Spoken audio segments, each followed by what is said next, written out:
Okay. Whenever you're ready, I will hit start button. Okay. Alright, so today I'm going to be working with the book Members of the Wedding by Kirsten McCullough, and I'll be tracing the symbols of the horn and the piano throughout the text and interpreting the significances of the words. But before I begin, I want you to consider the past for just a moment. I want you to think about your transition from childhood into adulthood in 2023. I want you to think about how you felt, how you wanted to be treated, how you acted, all of it. Alright, have you considered it? Now, I'm sure that you're probably wondering how this all relates back to the horn and the piano and body of text. Well, let me help to clarify.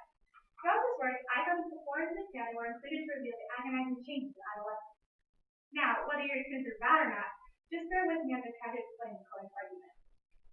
I'll begin by reading the two key passages that acted as the main body of work that I used for my analysis. You can follow along with the words on the screen behind me. The first key passage is found on page 44 and reads as follows. Frankie stood, waiting for the night. And just at that moment, a horn began to play. At one of the towns, not far away, a horn began to play its tune. The tune was reading in love. It was a sad hornet in color voice, but who he was, she did not know. Frankie stood still. Her head bowed and her eyes closed, listening. There was something about the tune that brought back to her all the spring. Flowers, yes, strangers, rain. The tune was low and dark and sad. Then all at once, as Frankie listened, the horn danced into a wild jazz finger that zigzagged upward. At the end of the jazz single, music rattled thin and far away. Then, the tune returned to the first blues song, and it was just like that song about balm, season, and trouble. She stood on a dark sidewalk, and a drawn tightness of her heart made her knees long and her throat feel stiff. Then, without warning, the thing happened that at first Frankie could not believe. Just at that moment, just at the time when the tune should be laid, the music finished. The horn broke off. All of a sudden, the horn stopped playing. For a moment, Frankie could not take it in. She felt so lost. She whispered finally to John Henry West. He had stopped playing, saying to spit out his horn. In a second, he will finish. But the music did not come again. The tune was left broken, unfinished. And the drawn tightness she could no longer stand. She felt she must do something wild and sudden that never had been done before. She hit herself in the head with her fist, but that did not help any at all. And she began to talk aloud, although at first she paid no attention to her own words and did not know in advance what she would say. This begins to introduce the horn, which I will address later. But I will read the second key passage found on page 108 before I continue. Again, you can follow along with the words in the screen behind me. It was past 6 o'clock, and the slow, old afternoon began slowly to die. As Jasmine took her fingers from her ears and moved a long, tired sigh. After she had sighed, John Henry sighed also, and Bernice concluded with a long sigh of all. Mr. Schwarzenbach had played a ragged little waltz, but the piano was not yet tuned to suit him, and he began harping to from another note. Again he played the scales until the 7th note, and again he struck there and did not finish. F. Jasmine was no longer watching the music with her eyes, but John Henry was watching. And when the piano struck on that last note, F. Jasmine could see him hardening his eyes and stare stiff in the chair. His eyes raised, waiting. It is that last note, F. Jasmine said. If you start on A and you go on to G, there's a certain thing that makes the difference between G and A all the difference in the world. Twice as much difference as between any other two notes in the scale. Yet they are side by side in the piano, just as close together as the other two notes. Do, re, mi, fa, sol, la, ti, ti, ti. It could drive you wild.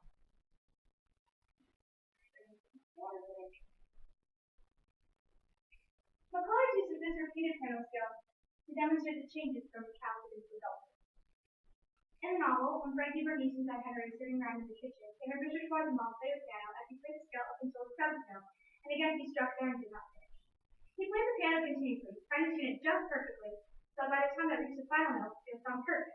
It is important to note that he stopped on the 7th note on an 8-note scale, because he is so close to perfectly tuning the piano and completing his words, yet he is never able to get there. Frankie comments in his issue states that if you start on A and you go on to G, there's a curious thing that seems to make the difference between G and A all the difference in the world. They are side by side there in the piano, just as close together as the other notes. It's not as though there's a large jump that is hindering him from being able to complete his work. The A and the G are right next to each other on a piano, and so the amount of change that are required to tune the piano just perfectly would be so minimal that it becomes insignificant. This leaves the scale on this verge, on a sort of hinge from being complete, which is how Frankie is portrayed throughout the novel as a representation of adolescence. So, remember when I asked you to consider your transition from childhood into adulthood? This is where it factors in. McCullough uses this scale on this hinge to show the hinge that children are left on when they transform into adults. In the novel, Frankie had grown so much that summer that she was too tall to walk beneath the arbor as she had always done before. Other 12-year-old people could walk around and buy, give shows, and have a good time. Her height alone separated her from being able to play with the other children, and forced her into a life of adulthood, whether or not she was ready for it. This is also determined by puberty, which is changing her body to look like an adult, which made the other children not want to play with her, despite her still being in a childish mindset. Instead of being able to play with the other children, she had to walk around and she had to hang around and pick from the edges like the grown people. Her height alone separated her from being able to play with the other children. And so when she was stuck on this verge between being a child or being an adult and being completely grown adult. Sound familiar? Kind of like the piano scale up. Completion? It's just like that. Frankie was stuck between two roles, and so she was becoming an adult or becoming a child. In the novel, she had to hang around and pick from the edges of the grown people. Frankie was stuck between two roles, between being a child or becoming an adult.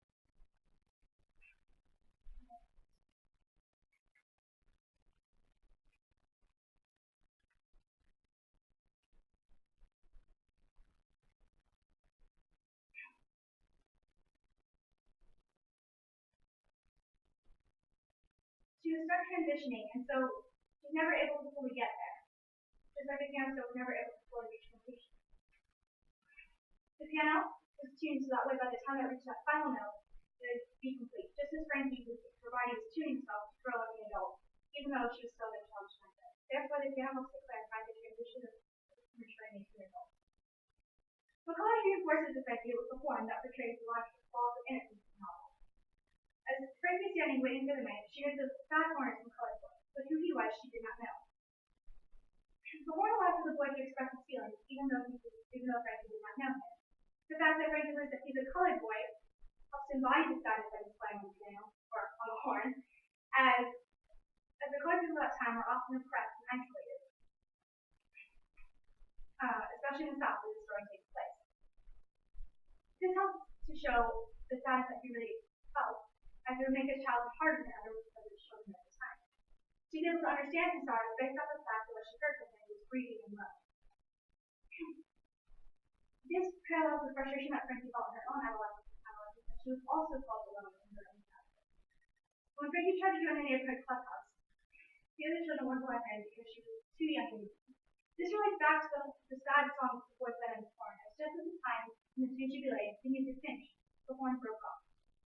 Instead of the tune becoming upbeat and happy, it just ended. It uses to suggest the loss of innocence itself as the loss of innocence marks the end of childhood. It is sad and confusion that is associated with adolescence. And so when a horn ends its sad tune, it shows how much innocence is lost is never returned. Or in the case of Frankie, when Frankie becomes an adult, she'll never be able to return to the sadness or the innocence that she once felt as a child. This is best seen throughout the novel by John Henry West, who had meningitis and after 10 days was dead. John Henry, being the youngest character of all of the characters in the novel, best portrays this idea of innocence throughout the novel. His young age, both literally and figuratively, represents youth, and the idea of innocence is associated with childhood. His sudden death helps to dramatize what the horn already showed earlier, and that once innocence is lost, it ends the confusion, like the confusion surrounding his death. But also, it can never be brought back, just as a child cannot be brought back from the dead. Despite what Frankie may have believed, once knowledge is known, it cannot be completely forgotten, and so one cannot fully return to complete control of innocence. I'd also like to briefly address the concept of Frankie describing the upbeat tune as zigzag. This term is used to add an illustration of just how confusing and jumbled adolescence can really be. It shows how there's not a straight path or one correct answer when it comes to adolescence. And it requires being a happy time, which is portrayed by the upbeat tune, to jump from point to point and constantly change directions like a zigzag. Therefore, when the horn transitions from an upbeat tune to a sad tune, it helps to show all the different encompassing factors of adolescence. McCullers complements the horn and the piano to show the changes in adolescence. Both the horn and the piano create pieces of music that are left unfinished within the novella. As Frankie, Bernice, and John Henry start sitting on the kitchen, they hear the piano climb slowly upward like a flight of stairs. But just at the end, when the 8 chords are sounded and the scale made complete, there's a stop. This was complemented by the horn. His music was left unfinished and broken. The electric completion helps to reveal the changes in adolescence. Both the Horn and the Piano were expected to complete their pieces, and when they did not, Frankie was left waiting, frustrated that they never completed their pieces. Her waiting helps to show the waiting that children feel when they wish to be treated like adults and grow up. And the frustration that she elicits throughout the novel helps to show the frustration that children feel when they're treated like children when they wish to be seen as adults. This is something that almost all of us can relate to. At some point or another, we've all had this bit of the children's table at some family reunions when really we wanted to see as the adults because we felt we were much too mature for the other children sitting next to us. It's just like that. Frankie's adolescent stage of frustration and confusion helps show the hardships that are accompanied from transitioning from child to adult. She feels frustrated because she wants to be seen like an adult, yet her own parents would still treat her like a child. After she isn't allowed to go and look back herself in the house, and though she is no longer sobbing, the tears are like two little brooks, and also her nose running water. She is upset because she is still being seen like a child when she wants to be grown up and live by herself. Because she hears that, although she wanted to be treated like an adult, she is still immature and innocent in nature. After the soldier had asked her out on a date, she considered how the very word date was a grown word used by the older girl. But here again, there was a light upon her interest. Frankie was intrigued by the idea of going out on a date with this man. She thought about how a date was something that an older girl did, and that's how she wanted to be seen. She has a drive and desire that most adolescents have at that age, when they would want to be seen grown up. However, when she was actually on the date, she did not want to go upstairs. Every footstep she took, she felt somehow wrong. Her adolescent stage made her feel like she knew what she was talking about, when really she did not understand the dangers of adult situations. Her childish nature knew that she wasn't ready for it yet, even though it was original her desire. These different attitudes tied back to the Horn and the Piano, which show that in order for a successful transition into maturity, there must be both a loss of innocence and a desire to enter into adulthood.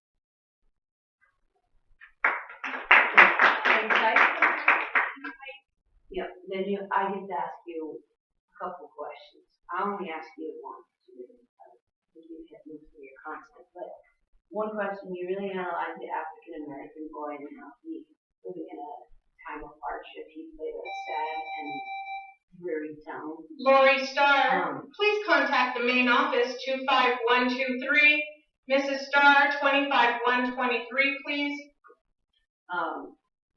Do you think Frankie had an abnormally difficult time in gaining maturity, for any reason? Maybe this African American boy had a oppressed background, or do you think all adolescents experience the same feelings of isolation that Frankie felt? What do you think the author is arguing?